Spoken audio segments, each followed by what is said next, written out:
Assalamualaikum warahmatullahi wabarakatuh. Hai teman-teman. Perkenalkan, nama saya Khairul Nisa dari Prodi Pendidikan Agama Islam Lokal PAI 2, mata kuliah IAD, IBD, ISD dengan dosen pengampu Dwi Nur Dahlan MPD, Institut Agama Islam Negeri Samarinda. Saya di sini akan menjelaskan tentang hakikat manusia dan peradaban, dinamika peradaban global dalam perspektif Al-Quran.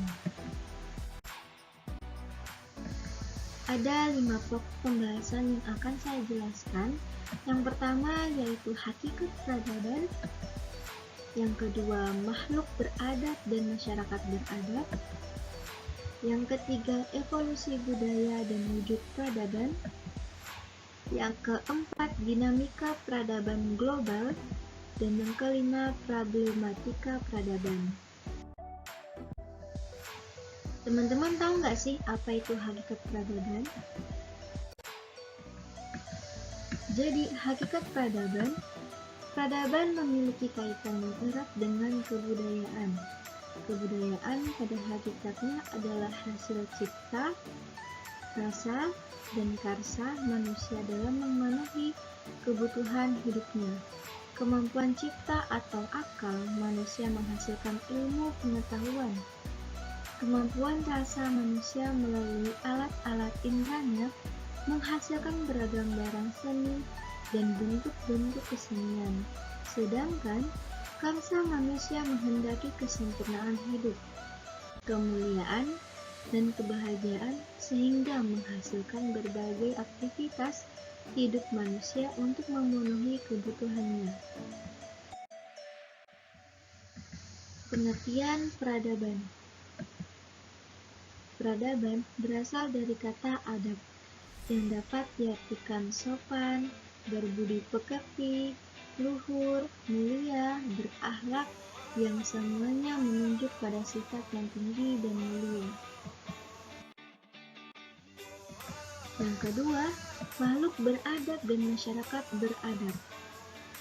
Peradaban tidak hanya menunjuk pada hasil-hasil kebudayaan manusia yang sifatnya fisik, seperti barang, bangunan, dan benda-benda.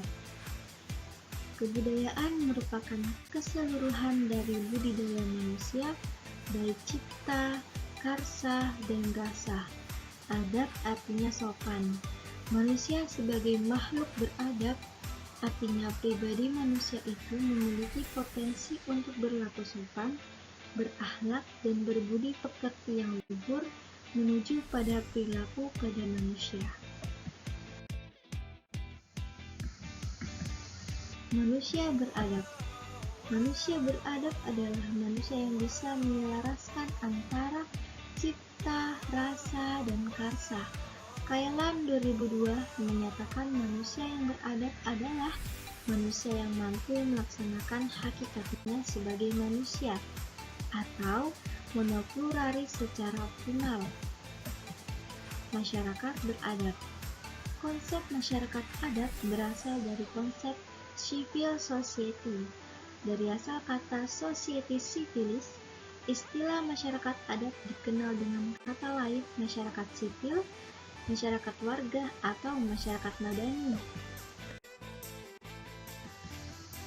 Adapun definisi masyarakat beradab, yang pertama yaitu civil society diterjemah dengan istilah masyarakat sipil. Sipil artinya sipil, sedangkan society artinya masyarakat. Yang kedua yaitu civil society diterjemahkan dengan masyarakat beradab atau keberadaban. Yang ketiga, civil society diterjemahkan sebagai masyarakat madani. Yang keempat yaitu civil society diartikan masyarakat kota. Dan yang kelima yaitu civil society diterjemahkan sebagai masyarakat warga atau kewarganegaraan. Selanjutnya atau yang ketiga yaitu evolusi budaya dan wujud peradaban. Evolusi kebudayaan ini berlangsung sesuai dengan perkembangan budidaya atau akal pikiran manusia dalam menghadapi tantangan hidup dari waktu ke waktu.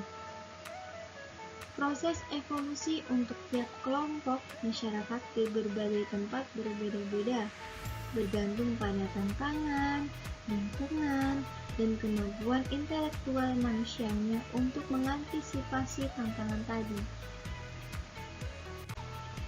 Adanya kebudayaan bermula dari kemampuan akal dan budidaya manusia dalam menanggapi, merespons, dan mengatasi tantangan alam dan lingkungan dalam upaya mencapai kebutuhan hidupnya.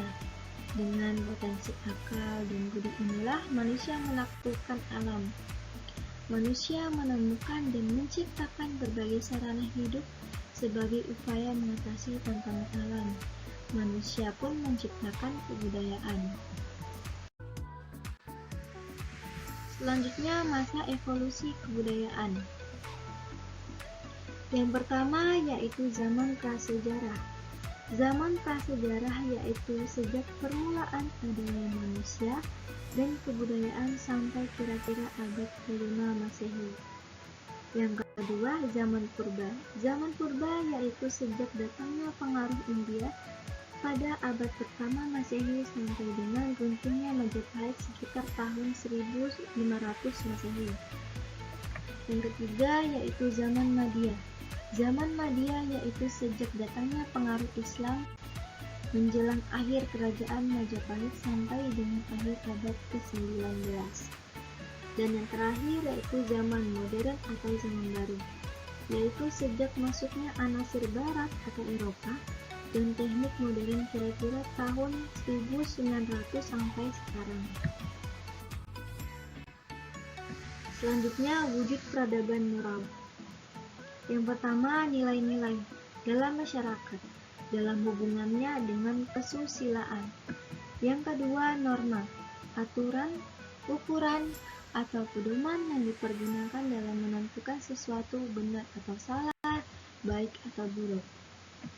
Yang ketiga, etika, nilai-nilai dan norma moral tentang apa yang baik dan buruk yang menjadi pegangan dalam mengatur tingkah laku manusia. Bisa juga diartikan sebagai etiket atau sopan santun. Dan yang terakhir, estetika, berhubungan dengan segala sesuatu yang tercakup dalam keindahan, mencakup kesatuan atau unity, keselarasan, balance, dan kebalikan, kontras. Selanjutnya atau yang keempat yaitu dinamika peradaban global. Menurut Arnold J. Toynbee, seorang sejarawan asal Inggris, lahirnya peradaban itu diuraikan dengan teori challenge and response. Peradaban itu lahir sebagai respons atau tanggapan manusia yang dengan segenap daya upaya dan akalnya menghadapi dan menaklukkan dan mengolah alam sebagai tantangan atau challenge, guna mencukupi kebutuhan dan melestarikan kelangsungan hidup. Selanjutnya yaitu gelombang perubahan peradaban umat manusia. Gelombang pertama, peradaban teknologi pertanian. Dalam gelombang ini manusia menemukan dan menerapkan teknologi pertanian. Berlangsung mulai 800 Masehi hingga 1500 Masehi. Lanjut ke gelombang kedua, peradaban teknologi industri. Masa ini dimulai dengan penemuan mesin uap, berlangsung mulai 1500 Masehi hingga 1970 Masehi. Selanjutnya, gelombang ketiga, peradaban informasi. Ditandai dengan kemajuan teknologi informasi yang memudahkan manusia untuk berkomunikasi dalam berbagai bidang, berlangsung mulai 1970 Masehi hingga sekarang. Dan yang terakhir yaitu problematika peradaban. Pengertian globalisasi. Kata globalisasi diambil dari kata global, yang maknanya ialah universal. Globalisasi adalah suatu fenomena khusus dalam peradaban manusia yang bergerak terus dalam masyarakat global dan merupakan bagian dari proses manusia global itu. Kehadiran teknologi informasi dan teknologi komunikasi mempercepat akselerasi proses globalisasi ini. Globalisasi menyentuh seluruh aspek penting kehidupan. Globalisasi menciptakan berbagai tantangan dan permasalahan baru yang harus dijawab. Dipecahkan dalam upaya memanfaatkan globalisasi untuk kepentingan kehidupan. Wacana globalisasi sebagai sebuah proses ditandai dengan pesatnya perkembangan ilmu, pengetahuan, dan teknologi sehingga ia mampu mengubah dunia secara mendasar. Selanjutnya, pengaruh globalisasi. Pengaruh globalisasi terbagi 4. Yang pertama yaitu politik. Pengaruh globalisasi terhadap bidang politik antara lain membawa internasionalisasi dan penyebaran pemikiran serta nilai-nilai demokratis, termasuk di dalamnya masalah hak asasi manusia. Di sisi lain, ada pula masuknya pengaruh ideologi lain, seperti ideologi Islam yang berasal dari Timur Tengah. Implikasinya adalah negara semakin terbuka dalam pertemuan berbagai ideologi dan kepentingan politik negara. Yang kedua yaitu pengaruh globalisasi terhadap ekonomi, antara lain menguatnya kapitalisme dan pasar bebas. Hal ini ditunjukkan dengan semakin tumbuhnya perusahaan-perusahaan transnasional yang beroperasi tanpa mengenai batas-batas negara.